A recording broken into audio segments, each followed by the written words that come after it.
नमस्कार, मी अजिंक्य भातंब्रेकर. न्यूज 18 लोकमत विशेषमध्ये आपल्या सगळ्यांचं स्वागत. 5 राज्यांच्या विधानसभा निवडणुकीत भाजपनं 4 राज्यांमध्ये आपली सत्ता कायम राखली आहे. या निवडणुकीत भाजपला सत्ताविरोधी लाटेचा फटका नेमका का बसला नाही? आम आदमी पार्टीनं पंजाबमध्ये कशी मुसंडी मारली? उत्तराखंडमध्ये भाजपनं बहुमत मिळवलं असलं तरी भाजपच्या जागा का घटल्या? गोवा आणि मणिपूरमध्ये भाजपची नेमकी कोणती रणनीती यशस्वी ठरली? या सगळ्या प्रश्नांचा वेध आपण घेणार आहोत. काय घडलं, काय बिघडलं या आपल्या खास शोमध्ये.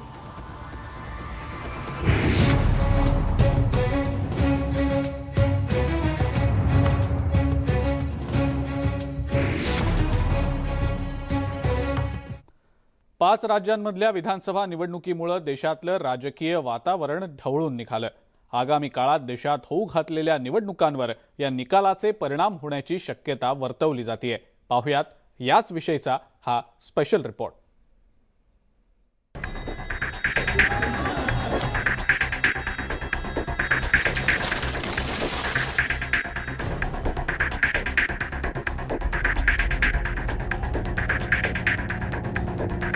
पाच राज्यांच्या विधानसभेच्या निवडणूक निकालामुळे राष्ट्रीय राजकारणातल्या अनेक राजकीय समीकरणांमध्ये आता बदल झाल्याचं पाहायला मिळत आहे. एकीकडे भाजपनं 4ही राज्यात सत्ता कायम राखण्यात यश मिळवलंय,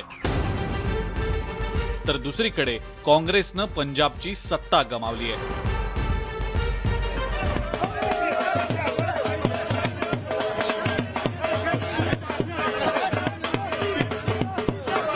आम आदमी पार्टीनं पंजाब पटकावण्याचा मान मिळवलाय.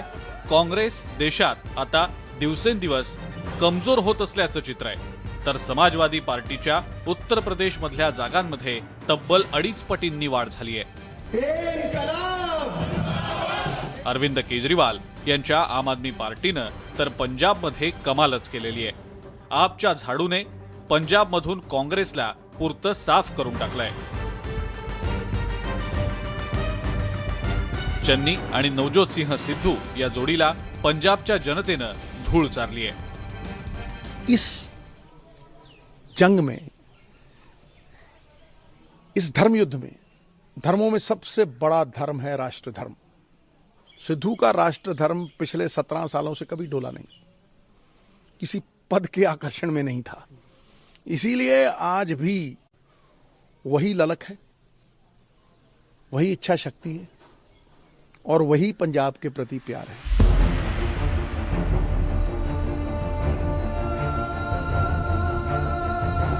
पंजाबमध्ये आम आदमी पार्टीनं घवघवीत यश मिळवल्यामुळे राष्ट्रीय पातळीवरील राजकारणात आम आदमी पार्टीची ताकद वाढली आहे. पाच पैकी 4 राज्यांमध्ये पुन्हा एकदा सत्ता काबीज करून भाजपानं राष्ट्रीय राजकारणात सत्तेच्या सारी पाटावर आपलं स्थान आता आणखीन बळकट केलंय. तसंच आगामी राष्ट्रपती पदाच्या निवडणुकीतला भाजपासमोर असलेला अडथळा सुद्धा आता दूर झालाय. तर राज्यसभेमध्ये आम आदमी पार्टी आणि समाजवादी पार्टीचं प्रतिनिधित्व वाढणार आहे. त्यामुळे आगामी काळात केंद्रीय राजकारणात नवे बदल पाहायला मिळणार आहेत.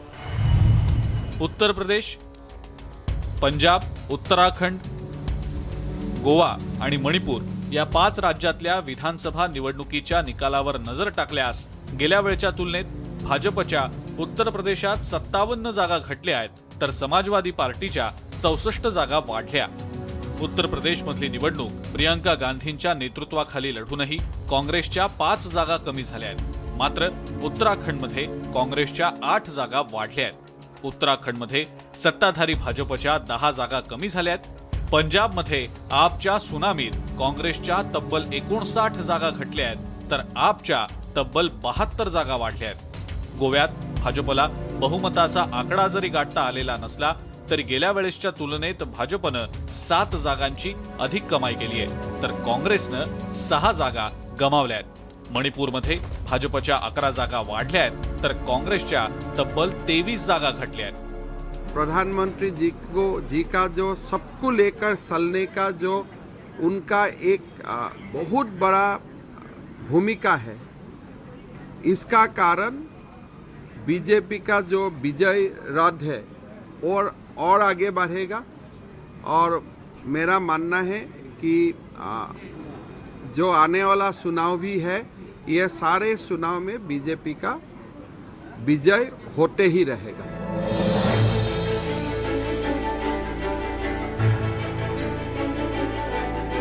पाच राज्यातली परिस्थिती पाहता उत्तराखंड वगळता इतर चारही राज्यात काँग्रेसला सर्वाधिक फटका बसल्याचं पाहायला मिळत आहे। पंजाब काँग्रेसच्या हातून गेलंय, तसंच गोव्यातही काँग्रेसचं संख्याबळ कमी झालेलं आहे।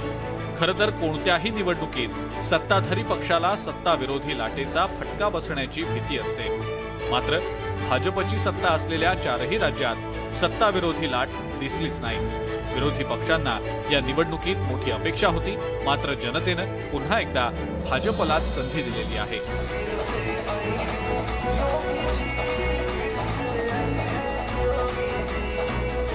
उत्तर प्रदेशच्या निवडणुकीत भलेही भाजपचं संख्याबळ काहीसं कमी झालेलं असलं तरी भाजपमध्ये योगी आदित्यनाथ यांचं वजन कमालीचं वाटतंय। हिंदुत्वाला विकासाची जोड देणाऱ्या योगी आदित्यनाथ यांनी उत्तर प्रदेशची सत्ता राखण्यामध्ये यश मिळवलंय। या पाच राज्यांच्या निवडणूक निकालाचा परिणाम 2024च्या लोकसभा निवडणुकीत पाहायला मिळण्याची शक्यता नाकारता येत नाही। 2024च्या लोकसभा निवडणुकीची स्पर्धा आतापासूनच सुरू झालेली आहे। चारही राज्यात सत्ता राखल्यामुळे आगामी काळात होऊ घातलेल्या गुजरात, कर्नाटक, हिमाचल प्रदेश, मध्य प्रदेश, राजस्थान आणि छत्तीसगडच्या विधानसभा निवडणुकीसाठी भाजपचा आत्मविश्वास आता कमालीचा दुणावलाय।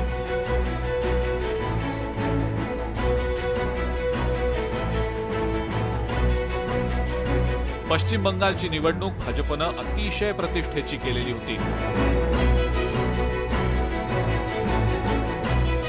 पण तिथे भाजपला अपेक्षित यश काही मिळवता आलेलं नाही। मात्र या चार राज्यांच्या निकालांमुळे भाजप कार्यकर्त्यांचा उत्साह आता वाढलाय। उत्तर प्रदेशमधल्या यंदाच्या निवडणुकीचं प्रमुख वैशिष्ट्य म्हणजे भाजपनं सलग दुसऱ्यांदा इथली सत्ता राखण्यात यश मिळवलंय। ये प्रदेश की जनता का जो जनादेश है, ये साफ साबित करता कि अब उत्तर प्रदेश में जो जातीयता की बात होती थी, उत्तर प्रदेश का चुनाव सांप्रदायिकता पे या तुष्टीकरण पे, इस तरह की चीज़ों को प्रदेश की जनता ने नकार दिया। तभी तो एक 5 साल की सरकार को एंटी इनकम्बेंसी नहीं हुई, बल्कि प्रो इनकम्बेंसी में उसको प्रचंड जनादेश मिला। उत्तर प्रदेशात समाजवादी पार्टीनं जोरदार मुसंडी मारलेली असली तरी समाजवादी पार्टीला सत्तेचं सोपान गाठता आलेलं नाही। या निकालानंतर अखिलेश यादव यांनी ट्विट करत मतदारांचे आभार मानले। उत्तर प्रदेशच्या जनतेनं आमच्या जागांमध्ये 2.5 पट तसंच मतदानात 1.5 पट वाढ केली आहे। यासाठी मतदारांचे आभार। भाजपच्या जागा घटवणं शक्य असल्याचं आम्ही दाखवून दिलेलं आहे। भाजपच्या जागांमधील घट कायम राहणार आहे। भाजपचा भ्रम दूर झालाय। बाकी काही दिवसांमध्ये हा भ्रम दूर होईल। जनहितासाठीचा संघर्ष सुरूच राहील, अशा शब्दात अखिलेश यादव यांनी आपल्या भावना व्यक्त केल्या आहेत। उत्तर प्रदेशमधल्या यंदाच्या विधानसभा निवडणुकांचं आणखी एक वैशिष्ट्य म्हणजे विविध पक्षाच्या चिन्हांवर 33 महिलांनी विजय मिळवलाय। 2017 मध्ये हीच संख्या 38 इतकी होती। यंदा 560 महिलांनी निवडणूक लढवली, त्यामध्ये भाजपच्या 25 महिला उमेदवारांचा समावेश आहे। समाजवादी पार्टीच्या 6 तर काँग्रेसच्या 1 महिला उमेदवाराचा विजय झालाय। उत्तर प्रदेशच्या जनतेनं या निवडणुकीत उपमुख्यमंत्री केशव प्रसाद मौर्य यांच्यासह 10 मंत्र्यांना घरी बसवलंय। यामध्ये मंत्री सुरेश राणा, राज्यमंत्री छत्रपाल सिंह गंगवार, ग्रामविकास मंत्री राजेंद्र प्रताप सिंह उर्फ मोती सिंह, राज्यमंत्री चंद्रिका प्रसाद उपाध्याय, राज्यमंत्री आनंद स्वरूप शुक्ला, रणवेंद्र सिंह धुन्नी, राज्यमंत्री लाखन सिंह राजपूत, प्राथमिक शिक्षण मंत्री सतीश चंद्र द्विवेदी यांचा समावेश आहे।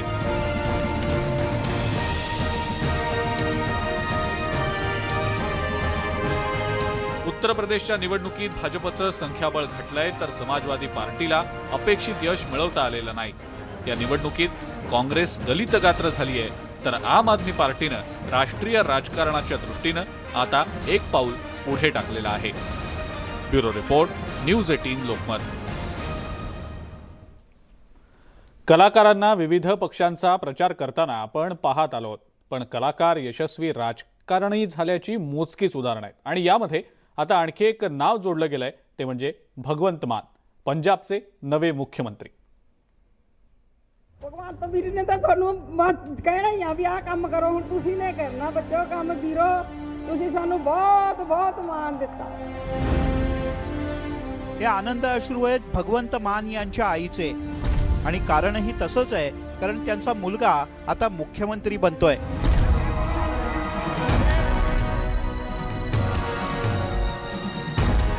भगतसिंगांची आठवण करून देणारी पिवळी पगडी, इन्कलाब जिंदाबादचा नारा, इन्कलाब इन्कलाब, हे आहेत पंजाबचे नवे मुख्यमंत्री भगवंत मान। ਪਹਿਲਾ ਫੈਸਲਾ ਤਾਂ ਹੋਊਗਾ ਕਿ ਕਿਸੇ ਵੀ ਸਰਕਾਰੀ ਦਫ਼ਤਰ 'ਚ ਪੰਜਾਬ ਦੇ ਵਿੱਚ ਮੁੱਖ ਮੰਤਰੀ ਦੀ ਫੋਟੋ ਨਹੀਂ ਲੱਗੂਗੀ। ਸ਼ਹੀਦ ਆਜ਼ਮ ਭਗਤ ਸਿੰਘ ਔਰ ਬਾਬਾ ਸਾਹਿਬ ਅੰਬੇਦਕਰ, ਇੱਕ ਨੇ ਸਾਨੂੰ ਆਜ਼ਾਦੀ ਦਵਾਈ, ਦੂਜੇ ਨੇ ਆਜ਼ਾਦ ਮੁਲਕ ਦਾ ਸੰਵਿਧਾਨ ਲਿਖਿਆ, ਸਾਨੂੰ ਸਮਾਨਤਾ ਦਿੱਤੀ। ਦੋਨਾਂ ਦੀਆਂ ਫੋਟੋ ਲੱਗਿਆ ਕਰਨੀਆਂ। हास्य कलाकार ते पंजाबचे मुख्यमंत्री असा त्यांचा प्रवास थक्क करणारा आहे। सतोज गावात एका शिक्षकाच्या घरात भगवंत मान यांचा जन्म झाला। वयाच्या अवघ्या 18व्या वर्षी भगवंत मान यांनी प्रसिद्धीची पहिली झलक बघितली। त्यांच्या पहिल्याच ऑडिओ अल्बमला जबरदस्त प्रसिद्धी मिळाली आणि त्यानंतर भगवंत मान यांनी कधीच मागे वळून पाहिलं नाही। जुगनू मस्त मस्त या विनोदी सिरियलनी भगवंत मान घरोघर पोहोचले।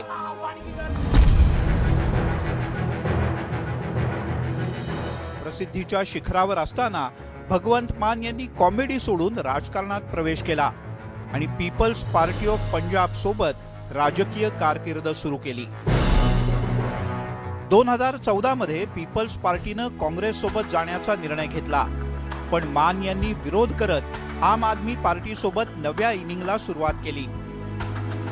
भगवंत मान यांनी संगरूर लोकसभा मतदारसंघातून रेकॉर्ड ब्रेक अशा 2 लाख मतांनी विजय मिळवला आणि संसदेत आपचा आवाज बनले। भगवंत मान यांचा झंझावाती प्रचार, दिल्लीमधलं अरविंद केजरीवाल यांच्या सरकारचं काम, काँग्रेसला लागलेली घरघर, सगळं काही आम आदमी पार्टीच्या पथ्यावर पडलं आणि आम आदमी पार्टीनं एक हाती पंजाबची सत्ता मिळवली। अवघ्या 1 महिन्यापूर्वी मुख्यमंत्री पदाचा चेहरा बनलेल्या भगवंत मान यांच्या गळ्यात अखेर मुख्यमंत्री पदाची माळ पडली। एक विनोदवीर ते गंभीर राजकारणी असा प्रवास करत भगवंत मान नव्या राजकारणाचा नवा चेहरा बनलेत। अमित मोडकचं bureau report, news 18 Lokmat. News 18 Lokmat विशेषमध्ये वेळ झाली एका ब्रेकची। बघत रहा न्यूज 18 लोकमत।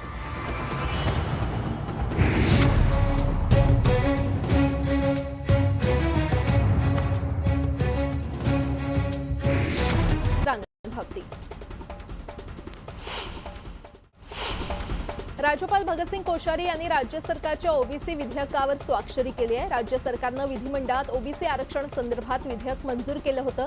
या विधेयकावर आता राज्यपाल भगतसिंग कोश्यारी यांनी अखेर सही केली आहे। एसटीच्या संपाबाबत याचिकेवर सुनावणी 22 मार्चला होणार आहे। आजची सुनावणी पुढे ढकलून 22 तारखेला ठेवण्यात आलेली आहे। समितीनं त्यांचा अहवाल कॅबिनेट समोर सादर केलाय, मात्र त्यावर अजून चर्चा आणि निर्णय झालेला नाही, त्यामुळे 22 मार्चला सुनावणी होणार आहे। दरम्यान कामगारांवर कोणतीही कारवाई करू नका, शिस्तभंगाची कारवाई करू नका असे निर्देश हायकोर्टानं दिले। राज्यातील महाविकास आघाडी सरकारचा तिसरा अर्थसंकल्प राज्याचे उपमुख्यमंत्री आणि अर्थमंत्री अजित पवार यांनी विधानसभेत आज सादर केला। या अर्थसंकल्पात पंचसूत्रीवर भर देण्यात आलाय। कृषी, आरोग्य, मनुष्यबळ विकास आणि उद्योग या 5 सूत्रांनी झालेली प्रगती म्हणजेच विकास असतो। ही पंचसूत्रीच यंदाच्या अर्थसंकल्पाचा पंचप्राण आहे। त्यासाठी राज्यात विकासाची पंचसूत्री हा कार्यक्रम राबवण्यात येतोय असं अजित पवार यांनी म्हटलं।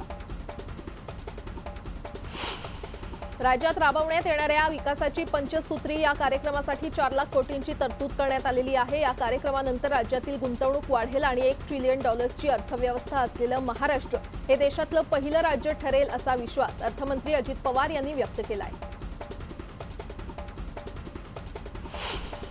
पीक कर्ज फेडणाऱ्या शेतकऱ्यांना अनुदान देणार असल्याचं पवारांनी स्पष्ट केलं. नियमित कर्ज फेडणाऱ्या शेतकऱ्यांना अनुदान देणार, 10,000 कोटी रुपये देण्यात येणार. तसंच भूविकासमधील कर्मचाऱ्यांची कर्जमाफी होणार आहे. व्याज सवलत योजनेअंतर्गत 12,000 शेतकऱ्यांना 911,000 कोटी निधी देण्यात येणार आहे. हळद पिकाची उत्पादकता वाढवण्यासाठी जालन्यात योजना राबवण्यात येणार आहे. शेततळ्यांच्या अनुदानाच्या रकमेत वाढ होणार आहे. त्यात 75,000 रुपये महिला शेतकऱ्यांना अनुदान देण्यात येणार आहे. मुख्यमंत्री कृषी प्रक्रिया आणि अन्न प्रक्रिया योजनेअंतर्गत कृषी विद्यापीठांना संशोधनासाठी 50 कोटींचा निधी देणार असल्याची घोषणा अजित पवार यांनी केली आहे. 2 कृषी विद्यापीठांना हा निधी देण्यात येणार आहे. गोसेखुर्द प्रकल्पासाठी 853 कोटी 45 लाख रुपयांचा निधी उपलब्ध करून देण्यात येणार असल्याची घोषणा अर्थमंत्री अजित पवार यांनी केली आहे. उपमुख्यमंत्री अजित पवार यांनी राज्याच्या अर्थसंकल्पात फळबाग लागवडीसाठी पुढाकार घेतल्याची घोषणा केली आहे. या फळांमध्ये ड्रॅगन फळ, ॲव्होकाडो तसंच मसाला पिकांची लागवड देखील करण्यात येणार आहे. यासाठी 1 लाख हेक्टरवर फळबाग लागवडीचं लक्ष्य असणार आहे, अशी घोषणा त्यांनी केली आहे. वैद्यकीय शिक्षणासाठी पदव्युत्तर शिक्षण संस्थांमध्ये जागा वाढवण्याचा निर्णय या अर्थसंकल्पात घेण्यात आलेला आहे. देशातल्या तरुणांना इथेच वैद्यकीय शिक्षणाची संधी मिळावी म्हणून पदव्युत्तर शिक्षण संस्थांमध्ये जागा वाढवण्याचा निर्णय घेण्यात आलाय. मुंबईतील सेंट जॉर्ज, नाशिकमधील आरोग्य विज्ञान विद्यापीठ, नागपूरमधील बाबासाहेब आंबेडकर शिक्षण संस्था स्थापन करण्यात येणार आहे. तर पदव्युत्तर अभ्यासक्रमात आधुनिक तंत्रात फिजिओथेरपी तंत्राचा समावेश करण्याचा निर्णय घेण्यात आलाय. आरोग्य सेवांवर येत्या 3 वर्षात 11,000 कोटी खर्च करण्याचं सरकारचं नियोजन आहे. शासकीय ट्रॉमा केअर युनिट स्थापन करण्यासाठी 100 कोटी रुपये आणि आवर्ती खर्चासाठी 18 कोटींचा निधी देण्यात येणार आहे. टाटा कॅन्सर रिसर्च सेंटरला आयुर्वेदिक संशोधन केंद्रासाठी 10 हेक्टर जमीन देण्यात येईल.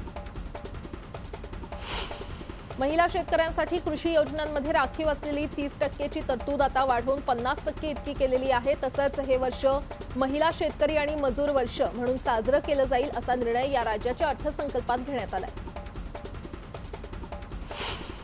भारतरत्न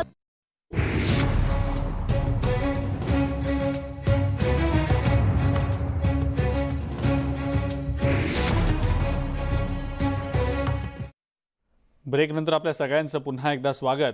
4 राज्यातल्या निवडणुकांमध्ये उत्तराखंड वगळता काँग्रेसला कुठेही फारशी चमकदार कामगिरी करता आली नाही. भाजपच्या विजयाचा रथ चौफेर उधळलेला असला तरी उत्तराखंडमध्ये भाजपला अपेक्षित यश मिळवता आलं नाही. तर तिकडे पंजाबमध्ये काँग्रेसची अक्षरशः धूळधाण उडाली आहे. जनतेनं काँग्रेसला का नाकारलं पाहूयात याच विषयीचा हा खास रिपोर्ट.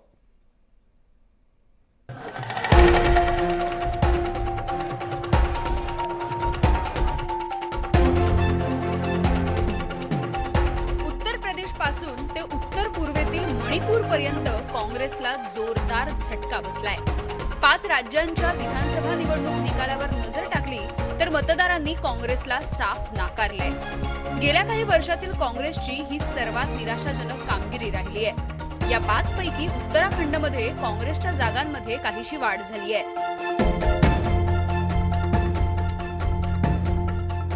खरं तर उत्तराखंडमध्ये दर 5 वर्षांनी सत्ता बदल होतो. मात्र यावेळी भाजपनं सलग दुसऱ्यांदा सत्ता राखली असली तरी कमी झालेलं संख्याबळ भाजपला आत्मपरीक्षण करायला लावणार आहे. 5ही राज्यात भाजपनं सर्व शक्ती पणाला लावली होती.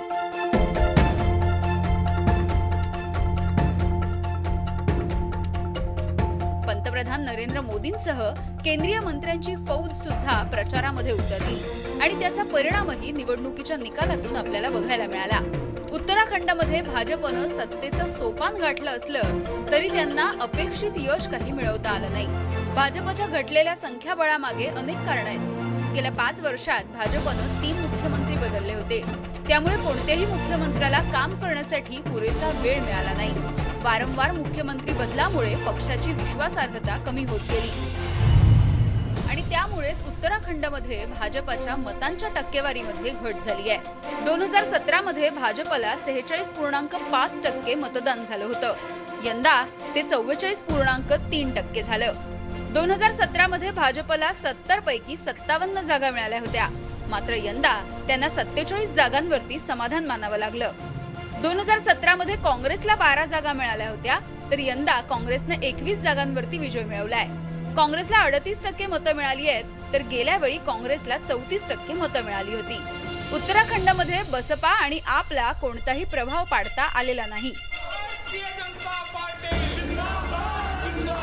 भाजपनं मुख्यमंत्री पुष्कर सिंह धामींच्या नेतृत्वाखाली निवडणूक लढवली. मात्र मतदारांनी धामींना पराभूत केलं. त्यामुळे आता मुख्यमंत्र्यांच्या खुर्चीवर कोण बसणार याची उत्सुकता लागली आहे. भाजप पुन्हा एकदा पुष्कर धामींना मुख्यमंत्री करणार असल्याची चर्चा आहे.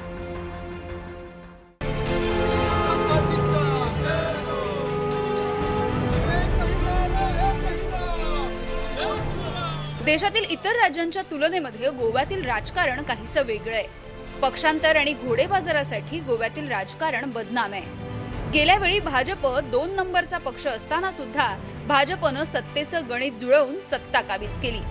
त्यामुळे यंदा सर्वच राजकीय पक्षांनी निवडणुकीपूर्वीच खबरदारी घेतली होती. काँग्रेसला यंदा अपेक्षा होत्या, मात्र मतदारांनी पुन्हा एकदा भाजपच्याच बाजूनं कौल दिला. भाजपनं गेल्या वेळेच्या तुलनेमध्ये अधिक जागा जिंकल्या, मात्र तरी त्यांच्या मतदानाच्या टक्केवारीमध्ये फारशी वाढ झाली नाही. 2017 मध्ये भाजपला 32.5% मतदान झालं होतं, तर यंदा मात्र हे प्रमाण 33.3% इतकं झालंय. मात्र भाजपच्या जागांमध्ये वाढ झाली आहे. इकडे पंजाबमध्ये आम आदमी पार्टीनं काँग्रेससह विरोधकांचा अक्षरशः हुरडा केलाय. आपच्या वादळात काँग्रेसचा चक्क पालापाचोळाच झाला. आम आदमी पार्टीने 92 जागा पटकावून जबरदस्त यश मिळवलं. 2017 मध्ये आपला केवळ 20 जागा मिळाल्या होत्या, पण यंदा अरविंद केजरीवाल यांच्या नेतृत्वात 42% मतं आपच्या पदरात पडली आहेत. गेल्या वेळी आपला 23.7% मतं मिळाली होती. पंजाबमध्ये काँग्रेसच्या मतांची टक्केवारी 38.5% वरून 23% घसरली आहे. गेल्या वेळी काँग्रेसनं तब्बल 77 जागांवरती विजय मिळवला होता. शिरोमणी अकाली दलाच्या मतदानाच्या टक्केवारीतही घसरण झाली आहे. गेल्या वेळी अकाली दलाला 25.2% मतदान झालं होतं आणि यंदा ते 18.48% आलंय. भाजपला 2017 मध्ये 5.4% मतदान झालं होतं, तर ते यंदा 6.6 इतकं झालंय.